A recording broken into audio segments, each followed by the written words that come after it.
بسم اللہ الرحمن الرحیم۔ سچے خواب کی 3 نشانیاں۔ تو آج ہم بات کریں گے کہ سچے خواب کی کیا نشانیاں ہیں اور اس کی کیا علامات ہیں۔ تو میں آپ کے سامنے سچے خواب کی 3 علامتیں اور 3 نشانیاں بیان کروں گا، اور ان 3 علامتوں کو حضور صلی اللہ علیہ وسلم نے اپنی احادیث مبارکہ کے اندر بھی ذکر فرمایا ہے۔ تو سب سے پہلی نشانی یہ ہے کہ سچے لوگوں کا خواب سچا ہوتا ہے۔ حضور صلی اللہ علیہ وسلم نے ارشاد فرمایا کہ لوگوں میں سب سے زیادہ سچا خواب اس کا ہوتا ہے جو لوگوں میں سب سے زیادہ سچا ہوتا ہے۔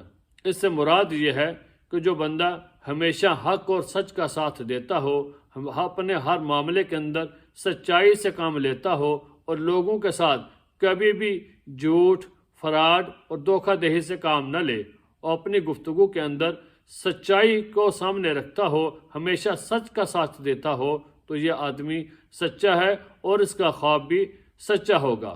اور اولیاء اللہ، جو اللہ تعالیٰ کے نیک بندے ہیں، جو اللہ تعالیٰ کے ولی ہیں، ان لوگوں کے خواب بھی سچے ہوتے ہیں، کیونکہ یہ لوگ ہمیشہ سچ کا ساتھ دیتے ہیں اور ہمیشہ سچی بات کرتے ہیں۔ دوسری نشانی یہ ہے کہ صبح صادق کے وقت کا خواب سچا ہوتا ہے۔ حضور صلی اللہ علیہ وسلم نے ارشاد فرمایا کہ سب سے زیادہ سچا خواب صبح صادق کے وقت کا ہوتا ہے۔ بہت سارے لوگ سوچتے ہوں گے کہ صبح صادق کا وقت کون سا ہے؟ تو صبح صادق کا وقت جس وقت سحری کا وقت ختم ہو رہا ہوتا ہے اور فجر کا وقت شروع ہو رہا ہوتا ہے، تو یہ وقت ہے صبح صادق کا وقت۔ اور صبح صادق کا معنی ہی سچی صبح ہے۔ اور جو آدمی رات کو سو رہا ہو اور صبح صادق کے وقت کوئی خواب دیکھتا ہے تو یہ خواب بھی سچا ہوتا ہے۔ اور تیسری نشانی یہ ہے کہ قیامت کے قریب خواب سچے ہوں گے۔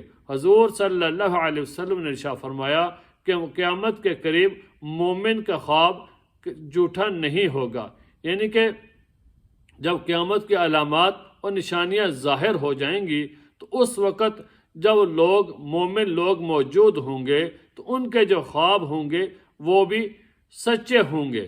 تو یہ تھی کہ سچے خواب کی 3 علامتیں اور نشانیاں۔ تو اللہ تعالیٰ سے دعا ہے کہ اللہ تعالیٰ ہمیں حضور صلی اللہ علیہ وسلم کی ہر بات پر یقین رکھنے اور آپ کی ہر بات پر عمل کرنے کی اللہ تعالیٰ ہمیں توفیق عطا فرمائے۔